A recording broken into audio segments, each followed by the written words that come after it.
maintain reasonable class sizes, under 30 at the middle high school, but reasonable class sizes at all four schools, I really should say. Again, instructional items, the staff that you see proposed helps us maintain reasonable class sizes. Maintaining our core programs, because we have cut and cut, as Carol indicated, and now if we were required to have a level budget, we would have to cut into core programs. That was, I think, fair to say, unacceptable to the school committee, and so it was a key part of their criteria. Again, those instructional items address that concern. Improving the custodial and maintenance of our schools and our fields and grounds was important, and the buildings and grounds items begin to move us to improving in that regard. There would still be a long way to go, but there is a significant improvement as part of this override proposal. Upgrading technology is something, we have a technology plan that is ongoing, and the 2 labs that are proposed to be replaced are in fact in that technology plan. They would be critical to maintain some of the instruction we talked about at the high school, and so that was part of the criteria. And finally, reducing fees for sports and activities and to maintain no-fee transportation, which this district has worked very hard to have over many, many years, if I dare say decades, was important. And the co-curricular and transportation items that were listed address that part of the criteria. Now, why don't we just remind people again, this Yep. is the live call-in show, so please, the number's at the bottom of the screen. We'd love to hear from you. We'd love to have a chance to answer your questions. Also, just notice at the bottom of your screen is Terry's email, and we'll look forward to hearing from you. Go ahead, Terry. very good. Again, continuing on, why we're proposing, or why is a $1.2 million override is being proposed. It is designed to restore and or add critical programs and services. We've cut a number of things over the past several years. This override helps us not only maintain the current level of services, but to bring back a small portion of some of those services that have been reduced. A proposed level services budget would not address all of these needs. And a level budget would significantly reduce current services. The athletic and activity fees, as Carol mentioned, would dramatically increase so that we would go from being in the top 5 to being maybe 1 or 2 in the state as far as the fees that we would have to charge, and I think possibly be the only district in the state that does not have some kind of family cap. Bus fees would need to be implemented, and related to that, there would be a possibility that the distance by which students are determined whether or not they're eligible for free transportation would revert back and align with state law, which would mean far more students would have to pay a fee to ride a bus. Technology and custodial and maintenance issues would not be addressed if there is no override approved. And I think one of the things that's very important to realize is that the $1.2 million doesn't completely fill, but significantly fills a budget gap that has been growing since 2003.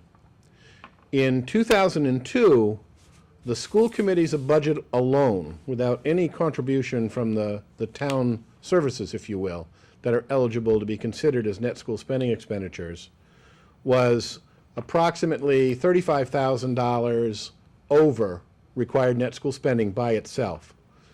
Last year, adding to the school budget $2.4 million worth of town expenditures, we still did not meet required net school spending.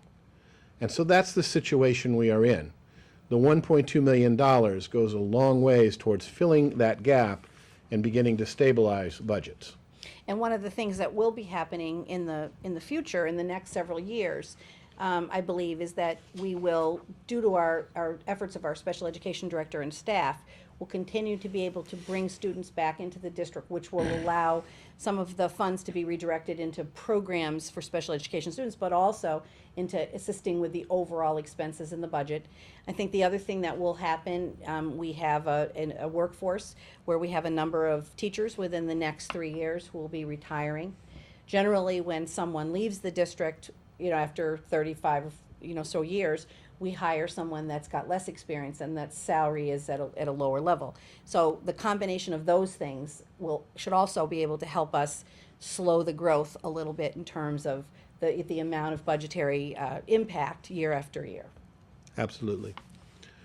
When we've actually done some long-range projections, and as Carol absolutely is correct in saying, those types of things that we're going to experience in the next few years with the budget override being approved, would keep budget increases to probably between 3 and 5%. Certainly not more than 5% based on projections that we've worked out. And as Terry said, the problem, if we do not get the override, the problem will be that we still have that gap of, if you recall, again, from other meetings we've had, in 2009, the district took state fiscal stabilization funds because we were due to be $1 million below required net school spending or foundation. So, many people have asked us, well, why did you do that? Why did you take that money? You knew it was temporary. And I believe the answer to the question is we had no choice but to take that money, that the money only was awarded to Georgetown because we would not have been spending enough money on education based on the state's foundation number. So what we did with that money over the course of 2 years, the school committee made a very fiscally responsible decision to spread that money over 2 years, and the only positions we saved with that were positions we considered to be critical. We did not add new positions to the budget.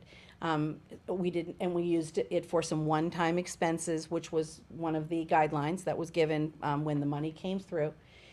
So again, I think that we just want to clear up any misconception that people might have in town that the school department, got this money and then added $700,000 to $1 million worth of expenses to the budget that we couldn't maintain 2 years later. And in fact, the truth is that we would have faced these layoffs and gone below net school spending 2 years ago. And again, the fact that we've been talking about this is, unfortunately, if it had gone into the base, we would not be talking about asking for an override. If that $1 million had gone into the base of Georgetown's education funding, we would not be asking for an override.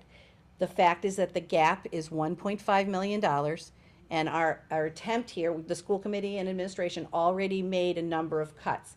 For example, we already cut 4 elementary teachers because as we looked at the class sizes, we saw that the class sizes, even with a reduction of 1 teacher, were going to be reasonable. In terms of what we consider to be reasonable. Not low, but reasonable.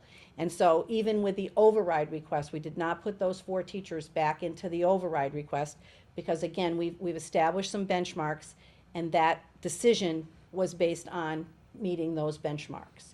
So I think one of the things that's really important to keep in mind here is the part of the reason to ask for this override or to ask for more than the 642 that the school committee basically requested from the Finance and Advisory Board is so that we don't have to come back in another year and ask for another operating override. It fills the gap so that we can start from a certain level and then build on just the expenses for the budget going forward, as opposed to facing a $1.5 million deficit again next year.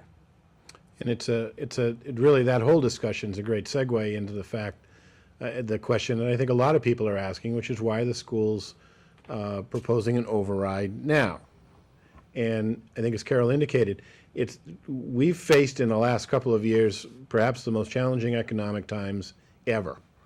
And the bottom line is that's prevented state aid from increasing. And this district, like many districts, maybe even I would dare say most districts in Massachusetts, really have thrived on their state aid. They've relied on that. and that's a problem And now our for us. enrollment has been increasing, And right, our Terry? enrollment has been increasing. And the fact is that when all of this happened, Georgetown should have received $1 million more in Chapter 70 aid 2 years ago. It did not. Chapter 70 was actually cut. Full-day kindergarten. And full-day kindergarten was part of what was assisting that aid. At that same time, circuit breaker, which is the special education revenue that helps mitigate the cost of high-cost students. It was a year that Georgetown should have received a record amount based on the 72%, which had been paid historically since the implementation of circuit breaker. And instead, because of the poor budget times that the state was facing, they cut it to 38%. And over the last 2 years, that's cost the town of Georgetown nearly $400,000 in revenue. There were other grants that got reduced. We used to have a grant for our full-day kindergarten that paid all of the cost of the aides that were in those classrooms. It no longer does that. We used to have a health grant which helped pay for a nursing director, so there was no cost to the district. That grant's gone away, and so the position has gone away. The federal stabilization grants, the SFF grants, say that 3 times fast, are ending. And as Carol said, the school committee, I think, was far more prudent than almost every other school committee in the state that I know of as far as splitting the money over 2 years. But nonetheless, the money is ending for everybody, including Georgetown. Net school spending is below foundation, okay? And this is the net school spending of Georgetown, and below the requirements that are set by the state. You've heard a lot of discussion about structural deficits. The structural deficit is what has existed because we've been reliant on grants, because we've been reliant on state aid. That structural deficit has become a real deficit now. And that's really what this $1.2 million does, is it fills the real deficit that has been coming for some time. The other reason it's being proposed now, which maybe even should have been at the top of the list, but very simply, if we have to make further reductions in the educational programs, we will be hitting core programs. Right. So just a reminder, at the bottom of the screen, we do have a question, which we'll answer in a second here. Yep. I just want to expand on just a little bit of what Terry said. You know, when I came here as the superintendent, it was just after the last override that failed by 17 votes, I believe. At that point, if we had had the $800,000 for the schools, we would obviously be in a situation where we would have been able to begin to fill some of that structural deficit. However, over the course of the last 3 years, this is my 4th year in the district, over the last 3 years, what we did is we've basically been asked to make reductions to our request every year. And what we have done, when we've done that, is we've cut very strategically. The first thing we looked at was things that were non-instructional. The second thing we cut were things that were support. And the third is professional staff and programs.